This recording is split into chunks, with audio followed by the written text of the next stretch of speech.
درس فی احوال یوم القیامہ سورۃ عبسہ تفسیر ابن کثیر۔ الحمد للہ رب العالمین والصلاة والسلام علی اشرف الانبیاء وسید المرسلین سیدنا محمد وعلی آلہ وصحابہ اجمعین۔ اللهم صل على سيدنا محمد وعلى آل سيدنا محمد كما صليت على إبراهيم وعلى آل إبراهيم في العالمين إنك حميد مجيد۔ أعوذ بالله من الشيطان الرجيم، بسم الله الرحمن الرحيم۔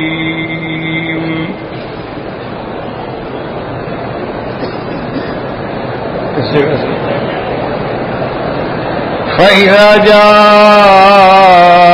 الصاخة يوم يفر المرء من أخيه وأمه وأبيه وصاحبته وبنيه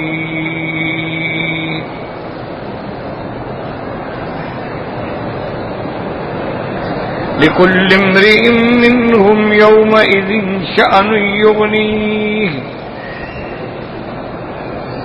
وجوه يومئذ مسفرة ضاحكة مستبشرة ووجوه يومئذ عليها غبرة ترهقها قترة أولئك هم الكفرة الفجرة۔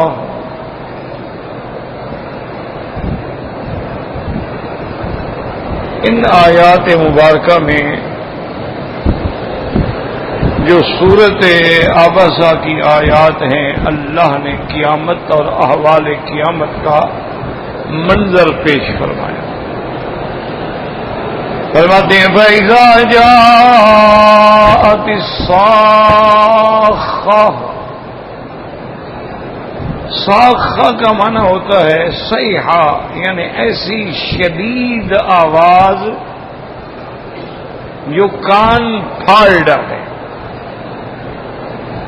یعنی جب آئے وہ پھاڑنے والی آواز۔ اور بعض علماء فرماتے ہیں کہ صاخہ جو ہے لغت عرب میں کہتے ہیں کہ الغراب یصخ فی دبر البعیر، کسی چیز میں ٹانگ مارنا، اس کو کہتے ہیں صاخہ۔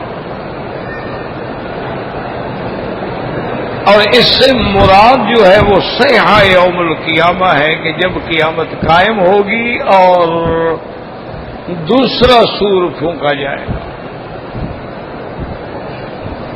کیونکہ قیامت آنے سے پہلے دو سور پھونکے جائیں گے۔ پہلا سور جب پھونکیں گے، جس کو اللہ پاک نے قرآن پاک کے متعدد آیات میں ذکر فرمایا، وَنُفِخَ فِي الصُّورِ فَصَعِقَ مَن فِي السَّمَاوَاتِ وَمَن فِي الْأَرْضِ إِلَّا مَن شَاءَ اللَّهُ۔ کہ جب سور پھونکا جائے گا سب چیز ختم، جن کو اللہ چاہیں گے وہ ختم نہیں ہوں گی، کیونکہ جیسے ہر چیز پہ فنا ہے، لیکن جن کو اللہ چاہیں ان پہ فنا نہیں ہوگی۔ اللہ نے قرآن میں فرما دیا کل من علیہا فان وَيَبْقَى وَجْهُ رَبِّكَ ذُو الْجَلَالِ وَالْإِكْرَامِ۔ اور دوسرے مقام پہ فرماتے ہیں کُلُّ شَيْءٍ هَالِكٌ إِلَّا وَجْهَهُ، ہر چیز قابل ہلاک ہے، قابل فنا ہے، اللہ چاہیں فنا ہو سکے، صرف اس کی ذات ہے جس پہ کبھی فنا نہیں آئے، وہ ہمیشہ قائم ہے، قیوم ہے، دائم ہے، باقی ہے، اول ہے، آخر ہے۔ ورنہ بہت ساری چیزیں ہیں جن پہ فنا نہیں آئے گی. جنت پہ فنا نہیں آئے گی. اللہ نے جنت پیدا فرما دی ہے, اس کو فنا نہیں کریں گے. جہنم پہ فنا نہیں آئے گی. جہنم پیدا ہو چکی ہے لیکن فنا نہیں آئے گی.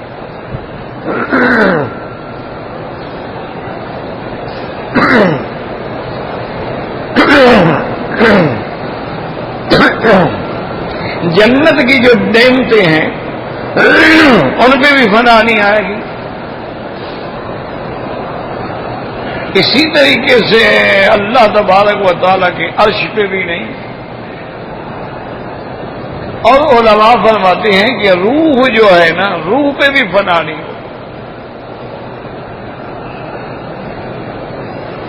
کیونکہ موت کا معنی کیا ہے؟ انقطاع الروح عن الجسد, کہ روح جسد سے نکل جائے.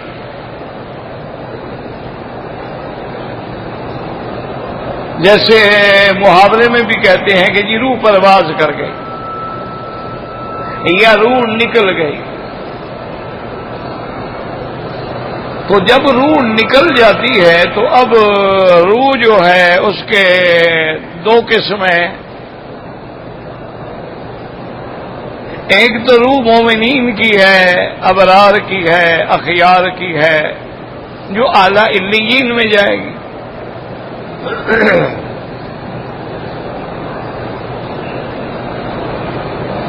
اور جو کفار ہیں ان کی روح جو ہے وہ سجین میں جائیں گی, جو زمینوں کے نیچے ہے.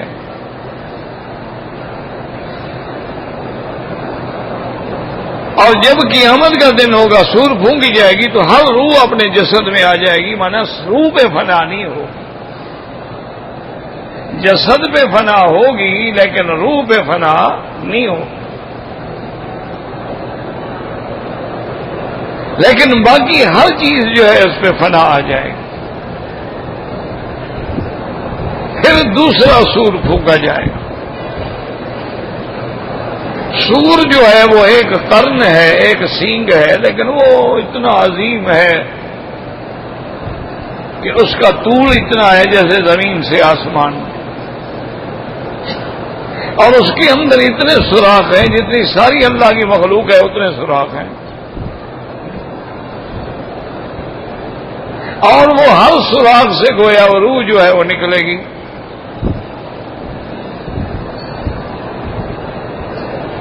اور اللہ کے حکم سے اپنے اپنے مقام پہ پہنچے گی. باقی یہ تو دشمنوں کے اعتراضات ہوتے ہیں کہ جی وہ روح جب آئے گی تو کیسے پہچانے گی کہ یہ مولوی مکی کا بدن ہے. تو یہ جہالت کی بات ہے. اب تم ٹیلی فون پہ نمبر ملاتے ہو تو کون سی چیز بتاتی ہے اس کو یہی نمبر مجھے چاہیے؟ نہ کوئی تار ہے, نہ کوئی رسی بندھی ہوئی ہے, ایک سیٹلائٹ کے ساتھ تعلق ہے. اور وہ مجال ہے کہ دوسرا نمبر ملے تو کہہ کہ رانگ نمبر, غلطی ہوگی پھر ملا دیں. تو اگر انسان ایسی چیزیں بنا سکتا ہے کہ کروڑوں انسانوں میں صرف اسی کے موبائل پہ گھنٹی جائے گی جس کو تم چاہتے ہو, تو اللہ تبارک و تعالی ارواح کے اندر ایسی چیز پیدا نہیں کر سکتے کہ وہ اپنے اپنے جسد میں آ جائے. اللہ کے آگے کیا مشکل ہے؟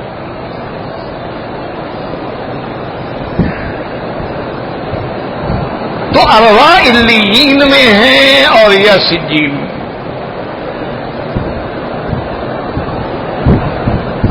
اب اس کا معنی ہوا روح کا نکل جانا, فنا نہیں. اب جب دوبارہ سور پھونکا جائے گا, ثم نفخ فیہ اخری فاذا هم قیام ينظرون.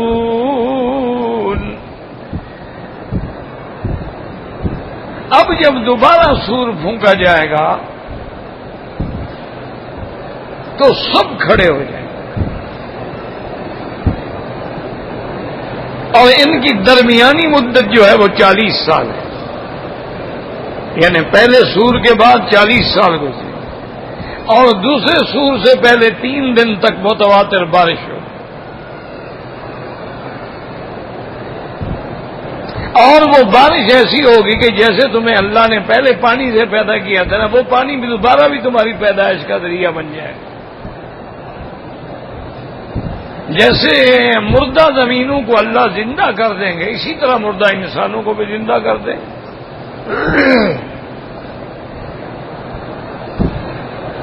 تو اب اذا جاءت الصاخہ سے مراد کیا ہے؟ وہ دوسرا وہ نفخہ اخیرہ ہے. فَإِذَا جَاءَتِ الصَّاخَّةُ. اور حضرت ابن عباس فرماتی ہیں کہ الصاخہ اسم من اسماء القیامت، یہ قیامت کے ناموں میں سے ایک نام ہے. جیسے اللہ نے فرمایا القاریۃ ما القاریہ، الحاقۃ ما الحاقہ. اور کہیں فرماتے ہیں ان الساعۃ آتیۃ ساعہ. اور کہیں فرماتی ہے لا اقسم بیوم القیامہ، قیامہ. تو وہ فرماتی ہیں صاخہ بھی قیامت کا نام ہے، لیکن مراد اس سے وہی صیحہ ہے. وہ ایسی شدید آواز ہوگی کہ گویا جس کے سننے سے کان بند ہو جائیں، بہرے ہو جائیں. جب شدید آواز ہو نا تو کانوں کے پردے کہتے پھٹ گئے. اور جب لوگ سب کھڑے ہو جائیں گے تو اس وقت منظر کیا ہوگا؟ فرمایا یوم یفر المرء من اخیہ وامہ وابیہ وصاحبتہ وبنیہ لکل امرئ منہم یومئذ شأن یغنیہ. اللہ فرماتے ہیں جس دن بھاگے، یوم یفر المرء، جس دن بھاگے انسان اپنے بھائی سے، اپنی ماں سے، اپنے باپ سے، اپنی بیوی سے جو رفیقہ حیات تھی، اور اپنی اولاد سے بھاگ جائے. تو یاد رکھو کہ یوم یفر المرء کا کیا معنی ہے؟ ایک تو معنی یہ ہے کہ التباعد بینہما، یعنی جیسے آدمی بھاگ جاتا ہے، وہ دور چلا گیا، وہ دور چلا گیا، یعنی وہ ادھر ہو جائے گا، ادھر ہو جائے گا. اور دوسرا علماء نے فرمایا کہ بھاگنے کا معنی یہ ہے یعنی کوئی کسی کی مدد نہیں کر سکے گا. یوم لا ينفع مال ولا بنون، جس دن کوئی مال یا اولاد اس کو نفع نہیں پہنچا سکے گی. اور بعض علماء نے فرمایا کہ بھاگنے کا معنی یہ ہے کہ کوئی کسی سے نہیں پوچھے گا بھی تیرا کیا حال ہے، وہ کہتے رہے لا یسأل حمیم حمیما.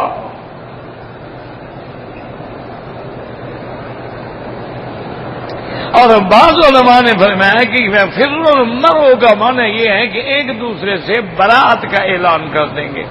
استبرأ الذین اتبعوا من الذین اتبعوا، جو وہ زمانے میں پہلے کسی کی پیروی کرتے تھے، اتباع کرتے، وہ کہے گا جی تم میرا کیا ہے، وہ کہے گا میرا وہ نہ، یعنی نہ پیر مریدوں کو پوچھے گا نہ مرید پیروں کو پوچھیں گے.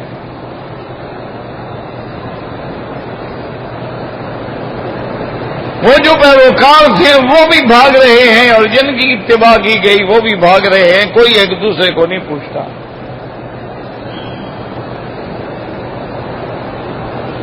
اور اس پر بعض علماء رحمۃ اللہ علیہم اجمعین نے یہ بھی لکھا ہے یوم یفر المرء من اخیہ، جب بندہ اپنے بھائی سے بھاگے گا، کہتے ہیں اول من یفر قابیل عن حابیل،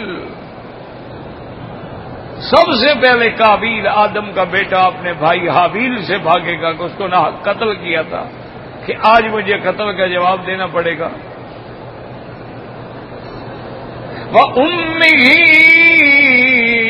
وَأَبِيهِ، اور اپنے ابا سے سب سے زیادہ بھاگنے والے سیدنا ابراہیم الخلیل ہوں گے کہ کیسے آدر کے سامنے جائیں. وہ مشرک ہے. اور اسی طرح اللہ نے فرمایا یوم یفر المرء من اخیہ وامہ وابیہ وصاحبتہ. اپنی بیوی سے انہوں نے کہا نوح علیہ السلام اپنی بیوی سے، لوط علیہ السلام اپنی بیوی سے بھاگیں گے. کیوں کہ وہ کافرہ تھی. ضرب اللہ مثلا للذین کفروا امرأة نوح وامرأة لوط كانتا تحت عبدین من عبادنا صالحین فخانتاہما فلم یغنیا عنہما من اللہ شیئا وقیل ادخلا النار مع الداخلین. اللہ نے مثال بیان کی کہ دیکھو نوح علیہ السلام کی بیوی کافرہ ہے، لوط علیہ السلام کی بیوی کافرہ ہے. وہ دونوں میرے بندے صالحین ہیں، انبیاء ہیں، نبی ہیں. لیکن جب بیوی انہیں خیانت کی، جب بیوی انہیں عقیدے کے اندر خلل ڈالا، ایمان نہ لے آئی، کافروں سے رابطہ رکھا، اللہ فرماتے ہیں جب ہم نے ان کو پکڑا پھر نوح اور لوط بھی نہیں چھڑا سکتے. یعنی پیغمبر ہو کر بھی اپنی بیوی کو نہیں بچا سکا کیونکہ بیوی کافرہ ہے.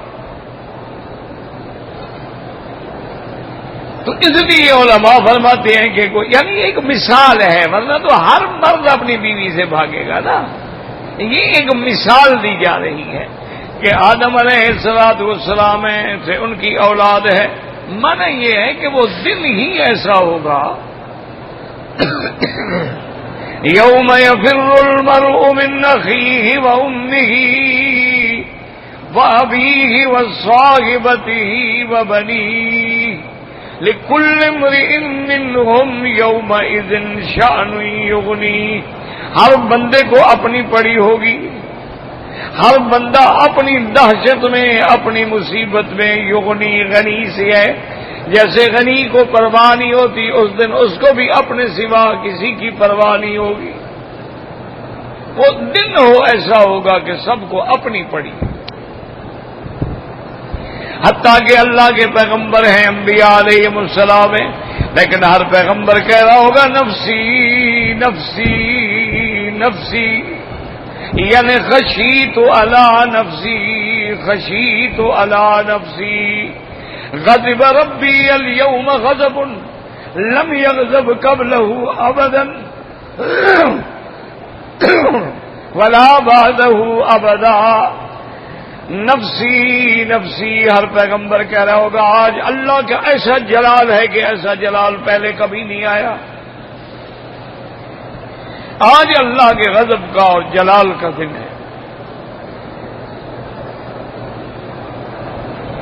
تو اس لیے اللہ نے قرآن میں وہ منظر بیان کیا ہے. لیکن اب بات سمجھیں کہ اس میں ایک اشکال ہے.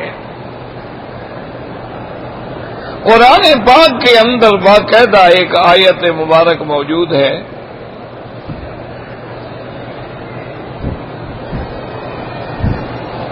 کہ قیامت والے دن جب مومن اللہ کی رحمت سے جنت میں جائیں گے تو وہ پوچھیں گے کہ یا اللہ ہماری اولاد تھی، ہمارے عزیز تھے، اقارب تھے، تو ان کا کیا پتہ ہے؟ اللہ فرمائیں گے وہ بھی جنت میں ہیں، لیکن تمہاری اولاد کا وہ مرتبہ، وہ مقام نہیں ہے کہ وہ تمہارے ساتھ اس مقام پہ آئیں. ہیں جنت میں لیکن جنت کے درجات ہیں. تو وہ مومن عرض کرے گا کہ مولا دنیا میں جو بھی کام کرتا تھا نا صرف اپنے لیے تو نہیں کرتا تھا، اولاد کے لیے بھی تو کرتا تھا. میں نمازیں پڑھتا تھا، میں خیرات کرتا تھا، میں صدقات دیتا تھا، تو سب سے اولاد تو میرے ساتھ ذہن میں تھی. تو اللہ تبارک و تعالی حکم فرمائیں گے الحقنا بہم ذریاتہم وما علتناہم من عملہم من شیء. اللہ حکم دیں گے کہ ملائکہ ان کی اولادوں کو ان کو بھی والدین کے مرتبے میں پہنچا دو، اور یہ بھی فرمائیں گے کہ ان کے اعمال میں کوئی نقصان نہیں کریں گے کہ ان کے مقام کو گھٹا دیں، نیچے کر دیں، نہ بلکہ ان کو اونچا کر دیں گے چاہے یہ مستحق نہ بھی ہو۔ اسی لیے علماء فرماتے ہیں کہ اگر والدین صالح ہوں تو اولاد کو فائدہ ہوتا ہے۔ وَكَانَ أَبُوهُمَا صَالِحًا، کہ حضرت خضر علیہ السلام نے جب ایک بچے کو مار ڈالا تھا تو موسیٰ علیہ السلام غصے میں آ گئے، اَقَتَلْتَ نَفْسًا زَكِيَّةً بِغَيْرِ نَفْسٍ لَقَدْ جِئْتَ شَيْئًا نُكْرًا۔ تو جب حضرت خضر نے سمجھایا، انہوں نے فرمایا موسیٰ علیہ السلام تمہارا علم تمہارے پاس ہے، میرا علم میرے پاس ہے، اسی لیے میں نے کہا تھا کہ تم میرے ساتھ نہیں چل سکتے ہو، تمہارا علم شریعت کا ہے، میرا علم تکوین کا ہے، کیسے گزارا ہو سکتا ہے؟ اب میں تمہیں بتاتا ہوں کہ اما الغلام فکان ابواہ مؤمنین فخشینا ان یرہق بہما طغیانا وکفرا۔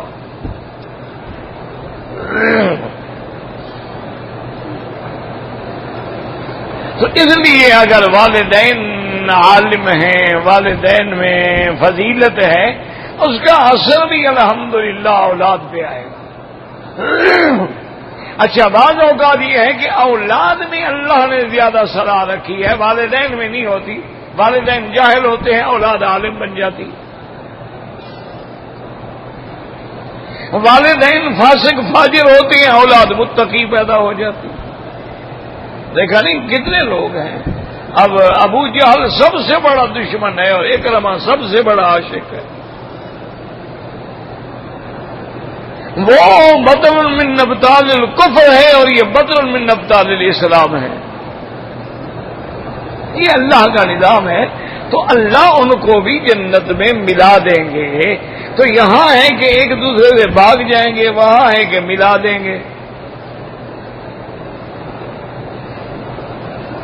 ایک جگہ قرآن کہتا ہے کہ بالکل وہ ایک دوسرے سے کوئی نہیں پوچھے گا، کوئی دوست کسی کو نہیں پوچھے گا بھئی تمہارا کیا حال ہے، لا یسأل حمیم حمیما۔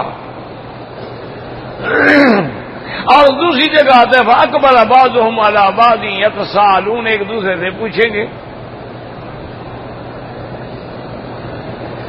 تو اس لیے بات کو سمجھیں، اصل قیامت کا دن جو ہے وہ اتنا بڑا دن ہے، ان یوما عند ربک کالف سنۃ، 1000 سال کے برابر۔ اس میں کئی واقعات آئیں گے، ایک وقت ہوگا جب کوئی کسی کو نہیں پہچانے گا۔ سیدہ عائشہ صدیقہ رضی اللہ تعالی عنہا نے حضور صلی اللہ علیہ وسلم سے سوال کیا تھا کہ یا رسول اللہ، قیامت میں ایسی گھڑی بھی ہوگی کہ مثلا بی بی عائشہ بھی حضور کے بارے میں سوال نہ کر سکے؟ اور فرمایا کہ ہاں عائشہ، قیامت میں ایسا وقت بھی آئے گا۔ کیا ہے خدا کے بندے کہاں جا رہے ہیں؟ لا حول ولا قوت الا باللہ العلی العظیم۔ آپ بعد میں آئے ہیں، پیچھے بیٹھے جا کر جہاں سے آئے ہیں۔ انا للہ و انا الیہ راجعون۔ اور خود کو بڑا سمجھدار سمجھتے ہیں کہ دیکھو میں بعد میں آیا، سب کی گردنیں پھلانگ کے آگے چلا گیا۔ تو حضور نے فرمایا کہ ہاں عائشہ، قیامت میں جب نامہ اعمال تقسیم ہو رہے ہوں گے تو کوئی کسی کو نہیں پہچانے، اور جب پل صراط سے گزر رہے ہوں گے تو کوئی کسی کو نہیں پہچانے،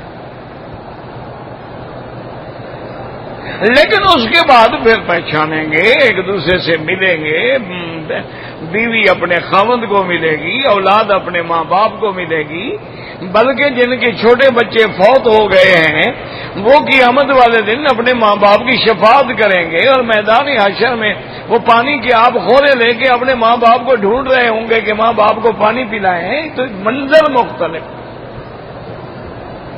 ایک وقت ایسا ہوگا، ایک وقت ایسا ہوگا۔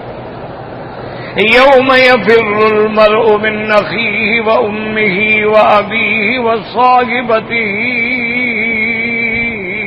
وبنیہ لکل امرئ منہم یومئذ شان یغنی، ہر کسی کو اپنی اپنی پڑی ہوگی. اور اس کے بعد پھر اللہ اب سعداء اور اشقیاء کا ذکر کرتے ہیں. وجوہ یومئذ مسفرۃ ضاحکۃ مستبشرہ. اللہ اکبر اللہ اکبر، اللہم اجعلنا منہم. وجوہ یومئذ، اللہ فرماتے ہیں کچھ چہرے اس دن ایسے ہوں گے مسفرۃ، مسفرہ مانا مضیۃ، متحللۃ، روشن چہرے. لفظ ہے نا مسفرۃ، یعنی اذا اسفر صبح، جب صبح روشن ہوتی ہے.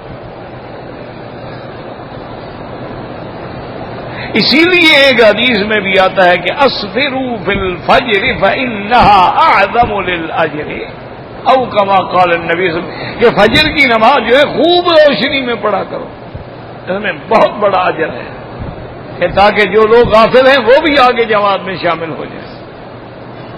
اول وقت میں نماز ہوگی تو خوش نصیب ہی پڑے گا نا.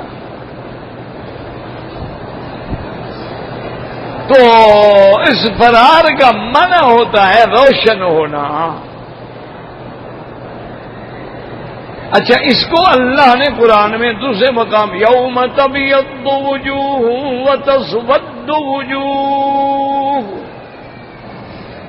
اس دن چہرے جو ہیں وہ ہیں سفید ہوں گے، روشن ہوں گے. ضاحکۃ، ہنسنے والے، ہنس کھیل رہے ہوں گے. مستبشرۃ، خوشیاں منانے والے. ایسے لوگ بھی ہوں گے جو اس دن کامیاب ہو جائیں گے، ان کے چہروں پر بھی روشنی ہوگی اور آپس میں ہنس بھی رہے ہوں گے، خوشیاں بھی منا رہے ہوں گے. جیسے کہ حضرت ابن عباس رضی اللہ تعالیٰ فرماتی ہیں کہ من کثر صلاتہ فی اللیل اضاء وجہہ فی النہار، جو آدمی رات کو زیادہ تہجد پڑھتا ہے، زیادہ نماز پڑھتا ہے، صبح کو اس کا چہرہ روشن ہوتا ہے. اور بعض علماء نے یہ بھی فرمایا کہ حضور کی امت کی خاصیت ہے نا کہ جہاں جہاں وضو کرتے ہیں تو آثار وضو جو ہے وہ جگہ روشن ہوگی، غرًا محجلین ہوں گے. اور بعض علماء فرماتے ہیں نہیں، یہ خاص اللہ کا انعام ہوگا کہ کامیابی کے بعد اللہ ان کے چہروں کو منور کر دے. ایک تو ان کے آگے ویسے نور ہوگا، نورہم یسعی بین ایدیہم وبایمانہم یقولون ربنا اتمم لنا نورنا. وہ الگ نور ہے، چہرے کی سفیدی الگ ہے، لیکن چہرے کا خوبصورت ہو کے روشن ہونا الگ ہے. اور پھر جب آدمی خوش ہوگا تو ہنسے گا نا. غم میں کیا ہنسنا ہوتا ہے؟ غم میں تو آدمی ٹوٹ پھوٹ جاتا ہے، اس نے ہنسنا کیا ہوتا ہے؟ اور جو کامیاب ہو جائے گا، جیسے دوسری جگہ اللہ نے ایک اور منظر بیان کیا، اما من اوتی کتابہ بیمینہ فیقول ہاؤم اقرؤوا کتابیہ. جس کو داہنے ہاتھ میں نامہ عمل ملے گا، وہ کہے گا آؤ بھائی آؤ، دیکھو میرا ماشاءاللہ میرا نامہ عمل دیکھو، میری چارج شیٹ دیکھو، میں کامیاب ہو گیا، میں پاس ہو گیا. انی ظننت انی ملاق حسابیہ، مجھے یقین تھا کہ میں نے اللہ کے پاس جانا ہے اور حساب دینا ہے. فہو فی عیشۃ راضیہ، ویسی زندگی میں ہوگا کہ ہر حال میں راضی. یہاں اللہ نے ایک دوسرا منظر، وجوہ یومئذ مسفرۃ ضاحکۃ مستبشرۃ ووجوہ یومئذ علیہا غبرا. اور کچھ چہرے ایسے ہوں گے جن کے چہروں پہ غبار ہوگا، ایک سیاہ اور سیاہ پر بھی غبار. ترہقھا قطرہ، سیاہی چڑھتی آ رہی ہے. اللہ نہ کرے چہرہ سیاہ بھی ہو اور اس پر مٹی بھی پڑی ہو تو کیا شکل ہوگی؟ وَوُجُوهٌ يَوْمَئِذٍ عَلَيْهَا غَبَرَةٌ۔ اور بعض علماء نے فرمایا اللہ ذکر وجوہ کا کرتے ہیں لیکن مراد سارا بدن ہوتا ہے، صرف چہرہ مراد نہیں ہوتا، یاد رکھو ذکر چہرے کا ہوتا ہے۔ فَوَلِّ وَجْهَكَ شَطْرَ الْمَسْجِدِ الْحَرَامِ، اپنا چہرہ جو ہے کعبے کی طرف پھیرو۔ کیا مانا ہے؟ صرف چہرہ پھیرو باقی بدن نہ پھیرو۔ تو ذکر چہرے کا ہوتا ہے، مراد سارا بدن ہوتا ہے۔ یوم تبیض وجوہ وتسود وجوہ، مراد سارا یعنی سارا بدن سیاہ ہو جائے گا، اور اس کے اوپر یہ ہے نعوذ باللہ غبار، اور غبار بھی کون سا؟ جہنم کا غبار۔ ووجوہ یومئذ علیہا غبرہ ترہقہا قطرہ اولئک هم الکفرۃ الفجرہ، اور جن کے یہ رخ سیاہ ہوں گے، جن کے چہرے پہ غبار ہوگا، یہ کون ہوں گے؟ یہ کافر ہوں گے، اللہ کے بھی نافرمان، فجرہ اور بے حیا، خدا کے بھی نافرمانی کرنے والے اور دنیا میں بھی بے حیائی کا کام کرنے والے۔ تو جب انہوں نے کفر کو اور فجور کو ملا دیا تو اللہ نے بھی سزا میں ان کے رنگ سیاہ کر دیا اور اوپر غبار بھی ڈال دیا کہ تم نے دونوں چیزوں کو ملایا ہے تو سزا بھی تمہیں دو چیزوں کی دیں گے کہ تم نے کفر کو بھی اور فجور کو بھی ملایا ہے، تو تمہاری سزا یہ ہے کہ علیہا غبرہ ترہقہا قطرہ، اللہ تبارک و تعالی ان کو سزا بھی وہی دیں گے۔ اب یہی وہ آیات مبارکہ ہیں جس سے بعض باطل فرقے جو ہیں نا جی، اللہ معاف کرے، ہمیشہ خیال رکھا کرو، فرقے کا معنی ہی وہی ہوتا ہے جو لوگ سچ راستے سے ہٹ جائیں، وہ فرقے ہوتے ہیں۔ اب جیسے خوارج ہیں یا مرجئہ ہیں، معتزلہ کا فرقہ ہے، اب مرجئہ جو ہیں وہ یہ کہتے ہیں کہ جناب اس سے معلوم یہ ہوا کہ اولئک هم الکفرۃ الفجرہ، یہ سزا جو ہے کافروں کے لیے، لہذا جو مسلمان ہے اس کے لیے سزا ہے ہی نہیں، چاہے وہ جتنے گناہ کرے۔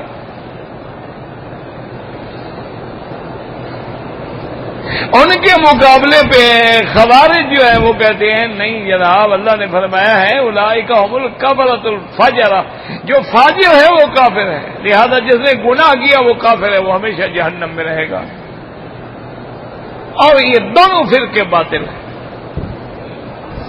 مرجئہ بھی باطل ہے اور خوارج بھی باطل ہے، اور ہمارا جو ایمان ہے وہ یہ ہے کہ اللہ تبارک و تعالی اپنے اعلیٰ ابرار و اخیار کو تو بغیر حساب کے بھی جنت بھیج دیں گے، اور بعض کا حساب ہوگا تو حساباً یسیرا ہوگا، اور بعض گناہ گاروں کو اللہ تبارک و تعالی گناہ معاف کر کے جنت بھیج دیں گے، اور بعض کو اللہ تبارک و تعالی گناہوں کی سزا دیں گے، جہنم میں جائیں گے لیکن وہ پاک ہونے کے لیے جائیں گے، وہ جہنم میں کافروں والی سزا بھگتنے کے لیے نہیں جائیں گے۔ جیسے کہ آدمی کسی کو آگ میں ڈال دے، کبھی کبھی سونے کو بھی تو آگ میں ڈالتے ہیں نا کہ دیکھا جائے کتنا کھرا ہے یا کتنا کھوٹا ہے، وہ بھی جہنم میں ڈالے جائیں گے، پھر انبیاء علیہم السلام کی شفاعت کے ساتھ ان کو نکالا جائے گا، پھر وہ جہنم سے نکلیں گے، انبیاء بھی شفاعت فرمائیں گے، اولیاء اللہ بھی شفاعت فرمائیں گے، حملۃ القرآن الکریم بھی شفاعت فرمائیں گے۔ اچھا کافر کی تو شفاعت ہوگی ہی نہیں، تو لازمی بات ہے نا کہ شفاعت گناہ گاروں کی ہوگی، تو اگر ہر گناہ والا جہنمی ہے اور ہمیشہ جہنم میں رہے گا تو پھر شفاعت کا کیا معنی؟ تو اس لیے ہمیشہ یاد رکھیں اور اپنے دماغوں کو ٹھیک کر لیں۔ دنیا میں کئی دین ہیں لیکن سچا دین کیا ہے؟ دین اسلام، یاد رکھیں۔ دنیا میں کئی دین ہیں لیکن سچا دین کیا؟ ان الدین عند اللہ الاسلام۔ اور دنیا میں کئی فرقے ہیں لیکن سچا فرقہ کون سا ہے؟ اہل السنت والجماعہ، جن کے بارے میں حضور پاک نے فرمایا ہے کہ کہ جو کتاب اللہ پہ اور میری سنت پہ چلنے والے ہیں۔ والجماعت سے کیا مراد ہے؟ اصحاب رسول اللہ، کہ اللہ نے قرآن نبی کو پڑھایا، نبی نے صحابہ کو پڑھایا، صحابہ نے ساری دنیا کو پڑھایا، تو ہمارا ایمان جو ہوگا اللہ کی وحدانیت پہ، حضور پاک کی نبوت پہ، صحابہ کی صداقت و حقانیت پہ، تو یہ ہے اہل السنت والجماعہ۔ سنت مانا حضور کا طریقہ، جماعت مانا جماعت صحابہ، اور جو ان سے کٹ گیا اور دین میں نئی باتیں نکال دی تو اس کے لیے ٹھکانہ جو ہے وہ جہنم ہوگا۔ اللہم اجرنا من النار۔ سب سے پہلے دعا فرمائیں، میری بہو جو ہیں وہ وفات فرما گئیں، اللہ ان کے درجات بلند فرمائے، اللہ ان کی مغفرت فرمائے۔ اسباب ظاہری کی حد تک تو ان کا خاتمہ بڑا عجیب ہوا کہ عین جمعہ کے دن جب تہجد کی اذان ہو رہی تھی تو اس کی روح پرواز کر رہی، اور پھر جمعہ کے دن الحمدللہ حافظوا علی الصلوات والصلاۃ الوسطی، صلاۃ وسطی عصر کو کہتے ہیں، عصر میں جنازہ ہوا، اور اللہ کی رحمت سے جنت المعلی میں تدفین ہوئی۔ اور ایک حدیث مبارک بھی ہے جس کو امام ترمذی رحمت اللہ علیہ نے نقل فرمایا ہے کہ جو آدمی جمعہ کی رات یا جمعہ کے دن فوت ہوتا ہے اللہ اس کو عذاب قبر سے بچا لیتے ہیں۔ اور اسی طرح ایک روایت میں یہ لفظ بھی آیا کہ حضور نے فرمایا کہ وہ بھی شہید کے حکم میں ہوتا ہے، اور مبتون جو ہے جو پیٹ کی بیماری سے مر جائے وہ بھی شہید کے حکم میں ہوتا ہے۔ تو وہ بیچاری مبتون بھی تھی اور اتنی طویل مدت تک ہسپتال میں بھی رہی، تو بظاہر بہرحال ان کی مغفرت کے لیے اور ان کی اولاد کے لیے دعا کریں، اللہ ان کو صبر جمیل اور ان کی حفاظت فرمائے، قدم قدم پہ ہر مصیبتوں سے محفوظ فرمائے۔ اور جن دوستوں نے تعزیت کی، میرے گھر آئے، مجھے ملے، ٹیلی فون کیا، یا میرے بعض ساتھیوں نے جا کر ہماری مریضہ کے لیے اپنا خون بھی دیا، بلڈ بھی دیا، ان سب کا میں شکریہ ادا کرتا ہوں۔ اللہ ان کو جزائے خیر عطا فرمائے کہ انہوں نے ایک فقیر کی مدد کی اور اللہ کے لیے مدد کی نا، اس میں ان کو کیا غرض تھی، مجھ سے کیا مل جانا تھا انہیں، لیکن اتنی محبت سے آتے تھے۔ وہ جی حضرت آپ نے کہا تھا خون دینا ہے، ابھی مجھ سے آپ نے نہیں کہا، اور جی مجھے آپ نے کہا تھا خون دینا ہے، وہ جی میرا نمبر ابھی تک نہیں آیا۔ اللہ کے بندے، اللہ نے اور بندے بھیج دیے، میں کیا کروں۔ تو بہرحال سب سے بڑی جو درخواست ہے وہ یہی ہے کہ دعا کریں کہ اللہم اغفرھا وارحمھا وتجاوز عنھا، اللہم اغفر لجمیع المسلمین والمسلمات والمؤمنین والمؤمنات الاحیاء منہم والاموات، اللہم ثبتنا علی الایمان، اللہم ارزقنا حسن الختام۔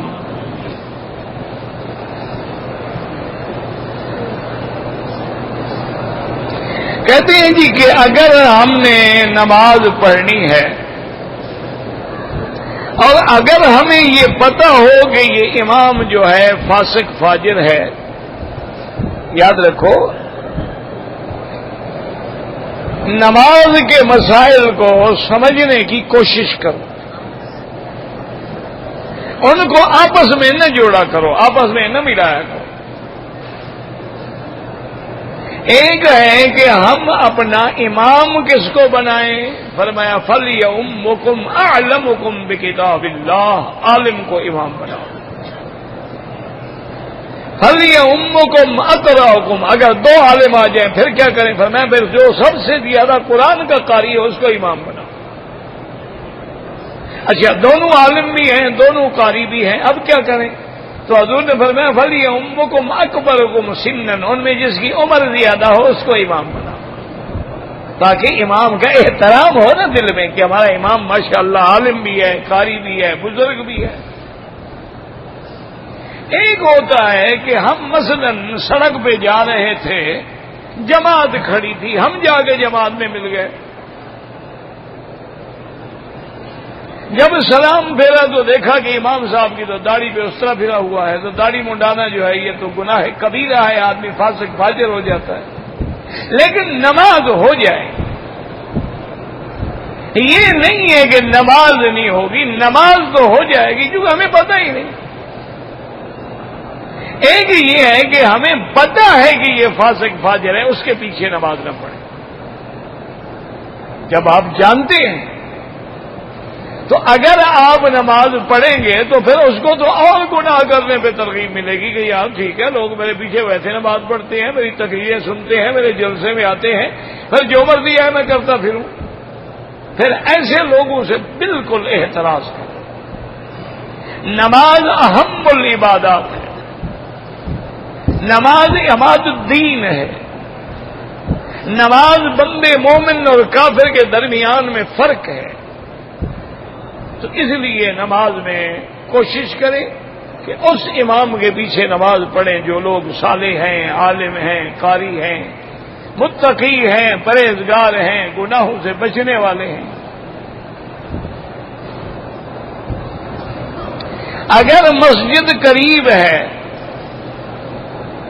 لیکن کوئی آدمی کمرے میں نماز پڑھ رہے تو بعض ائمہ کرام تو فرماتے ہیں کہ بالکل نماز ادا ہی نہیں ہوگی، لا صلاۃ لجار المسجد الا فی المسجد، کہ اس کو مسجد میں جانا چاہیے۔ بعض علماء فرماتے ہیں کہ نماز تو ہو جائے گی لیکن تارک جماعت ہے،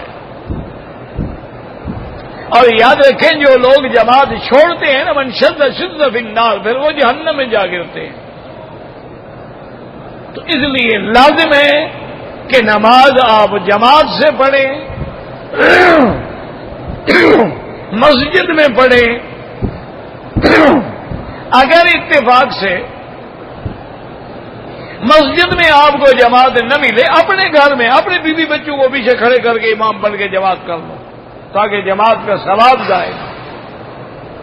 یہ جو لوگوں نے عادت بنا رکھی ہے کہ وہیں گھر میں پڑھ لی، بالکل ناجائز۔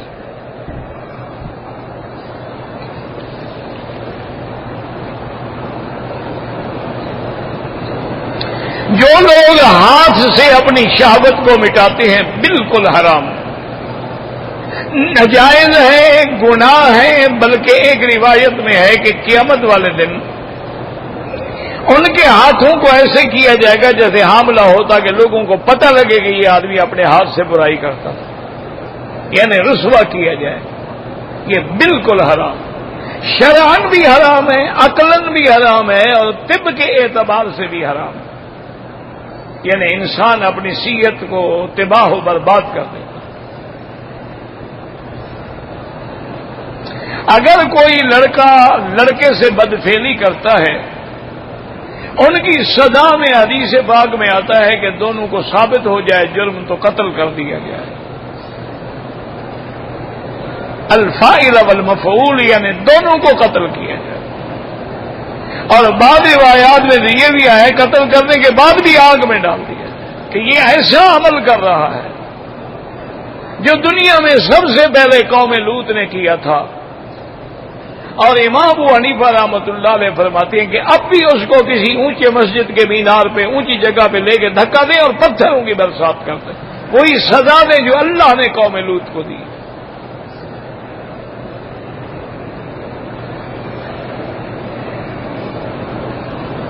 اگر کوئی آدمی مکے میں رہتا ہے اور مدینہ منورہ چلا جاتا ہے زیارت کے لیے، دیکھیں میرا بھائی، جب زیارت کے لیے جا رہے ہیں اور کوئی کام نہیں تو واپسی پہ عمرہ ہر حال میں کریں۔ ائمہ ثلاثہ فرماتے ہیں کہ اگر ڈیوٹی پہ جا رہا ہے، نوکری کے لیے جا رہا ہے، کام کے لیے جا رہا ہے، عمرہ نہیں کیا تو کوئی جرمانہ نہیں، لیکن جو جائے صرف زیارت کے معنی کہ اس کو اور تو کوئی کام نہیں ہے، اس کے لیے تو لازم ہے کہ واپسی پہ جب آئے تو میقات سے احرام باندھ کے عمرہ کرے۔ اور کتنی خوش نصیبی ہے کہ آپ کو مدینے کا عمرہ ملے جہاں سے حضور پاک نے احرام باندھا ہے۔ یہاں بھی مسئلے پوچھتے ہو اللہ کے بندے۔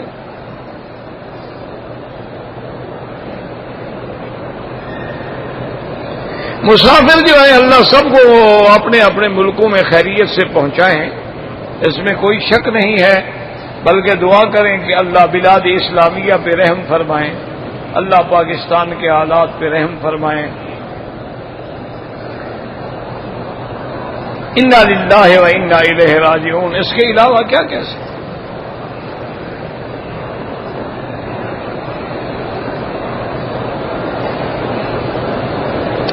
میں انڈیا سے کام کے لیے آیا ہوں، میں نے احرام نہیں باندھا، آیا پھر جدہ چلا گیا، پھر واپس مکہ آیا، پھر 18 دن کے بعد میں نے مسجد عائشہ سے جا کے عمرہ کیا۔ امام ابو حنیفہ رحمۃ اللہ علیہ کے نزدیک تو تم پر دم ہے، پھر تم نے عمرہ کیوں کیا؟ اگر کام تھا تو کام نہیں رہتے نا، تو مانا یہ ہے کہ تمہارے دل میں عمرے کا خیال تھا تو اور نکاح سے بغیر۔ باقی اماں فرماتی ہیں چونکہ ڈیوٹی پہ آیا تھا، وزٹ ویزے پہ نہیں، اپنے ورک ویزے پہ ہے، تو اس پہ کوئی دم نہیں۔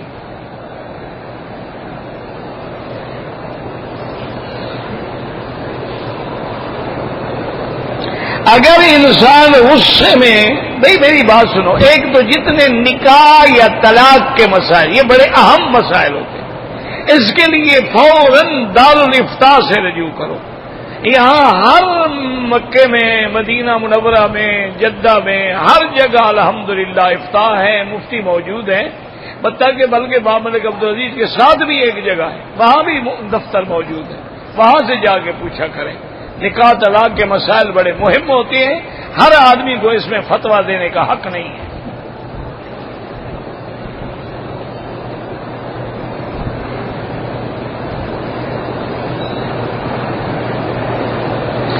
ایک آدمی مدینہ منورہ سے جدہ چلا گیا اور اس نے وہاں ایک دن گزارا، اس کے بعد بغیر احرام کے مکے آئے، اس پہ کوئی دم نہیں، چونکہ اس کا سفر ہی جدہ ہے، وہ مدینہ منورہ سے مکے آیا ہی نہیں۔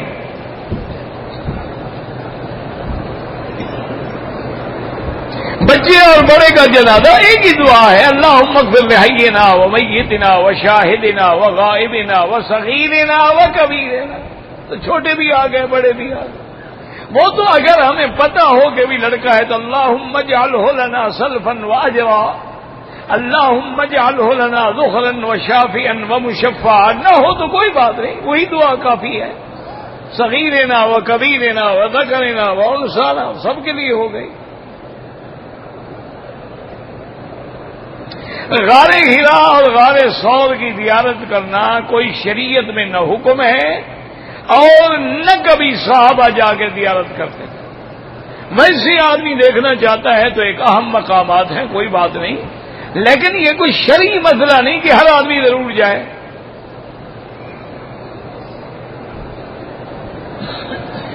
مسجد عائشہ سے عمرے کے بجائے زیادہ طواف کرو، طواف کا ثواب جو ہے وہ زیادہ ہے، کیونکہ طواف میں آدمی اللہ کے کعبے کے اندر رہتا ہے، عمرے میں تو باہر جائے گا نا۔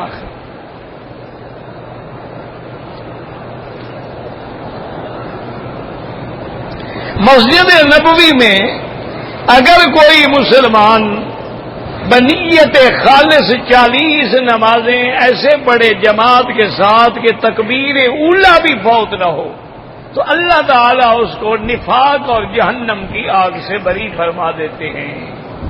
گو حدیث مبارک ضعیف ہے، لیکن فضائل اعمال میں محدثین کرام جو ہیں وہ ضعیف حدیث پر بھی عمل فرماتے ہیں۔ لہذا اگر اللہ موقع دے تو ہر حال میں پڑھیں، لیکن اگر موقع نہ مل سکے تو گناہ کوئی نہیں ہے۔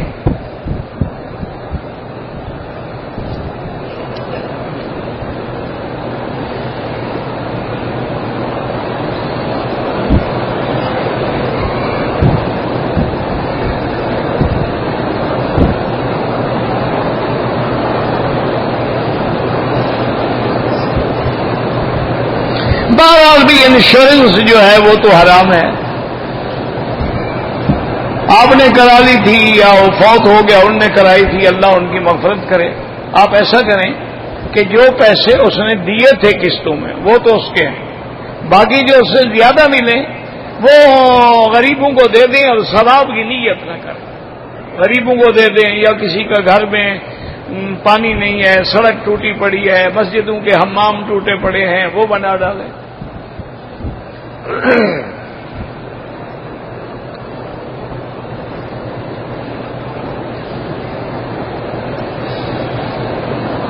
سنت نماز میں بالکل رکعتیں جب پڑھیں گے تو سورت فاتحہ بھی پڑھیں گے، سورت بھی ملائیں گے. یہ کیا بات ہے؟ سورت چھوٹی سورت ہو یا بڑی سورت ہو.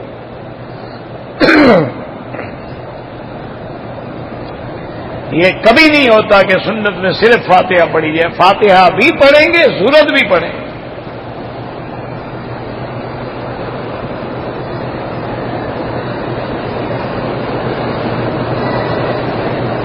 اگر کوئی آدمی 2 رکعت نماز فجر سے پہلے سنت مؤکدہ ہے وہ نہیں پڑھ سکا، نماز جماعت کھڑی ہو گئی، آگے جماعت سے مل گیا، ٹھیک ہے، تو وہ نماز کے فوراً بعد بھی 2 رکعت پڑھ سکتا ہے، لیکن افضل یہ ہے کہ سورج نکلنے کے بعد پڑھے.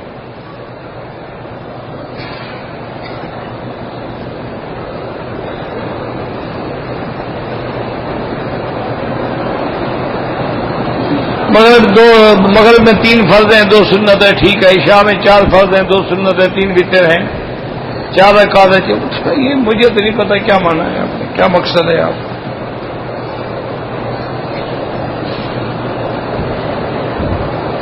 اگر آدمی اپنے کام میں مشغول ہے لیکن کیسٹ میں قرآن لگا دیتے ہیں، بالکل ناجائز. کیونکہ قرآن کی تو شان یہ ہے نا کہ اذا قرئ القرآن فاستمعوا له وانصتوا. قرآن پڑھنا سنت ہے لیکن سننا واجب ہے. جب قرآن پڑھا جائے تو اور ساری توجہ ہٹا کے صرف قرآن سنو. تو اگر آپ قرآن سن رہے ہیں بالکل چلاؤ، ورنہ بے ادبی نہ کرو.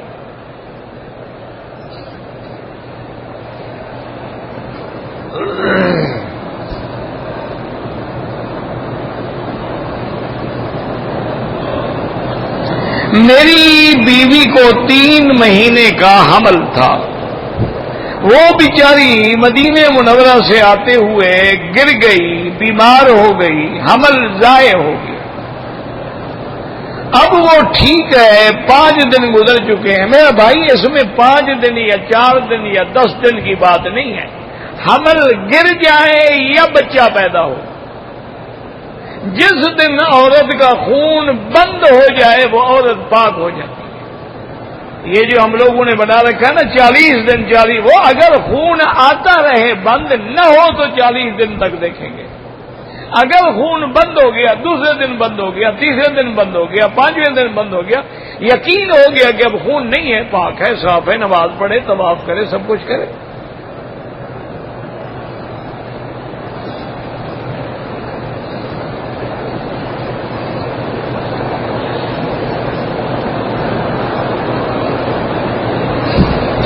میں نے اپنے بیٹے کے بڑی مدتوں کے بعد اللہ نے مجھے بیٹا دیا ہے، تو میں نے منت مانی تھی کہ اس کا نام محمد رکھوں گا. اس سے اچھا نام بھی ہے کوئی دنیا میں بے وقوف آدمی؟ بالکل رکھو. اس سے اچھا خوبصورت اعلیٰ اجمل احسن کوئی نام ہے دنیا میں؟ یہ بھی پوچھنے والی بات ہے. میرے دل میں وسوسے آتے ہیں، نماز پڑھتے ہوئے بھی وسوسے آتے ہیں.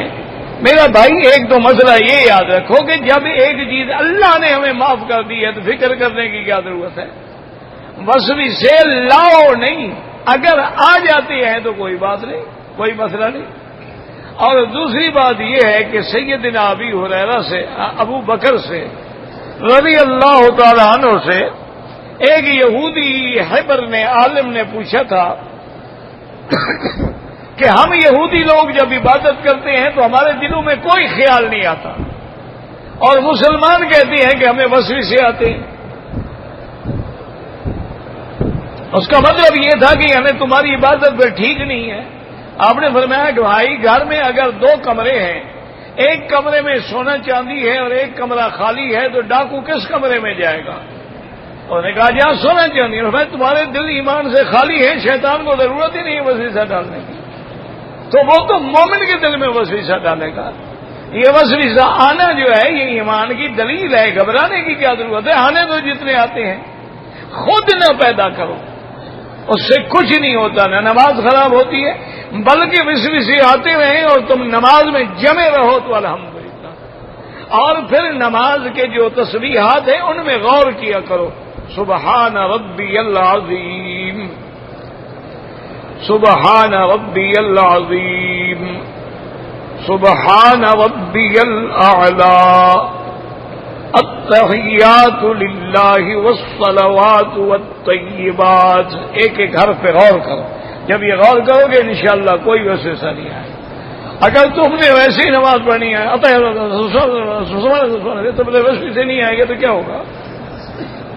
جب بھی نماز پڑھو تو غور کرو حرف پہ کہ میں کیا کہہ رہا ہوں، میں سجدے میں جانے کے بعد میں کیا کر رہا، میں نے رکوع میں جانے کے بعد تسبیحات پڑھی ہیں تو کیا تسبیح پڑھ رہا ہوں، اور میں نے تشہد کے اندر جو ہے التحیات پڑھی ہے۔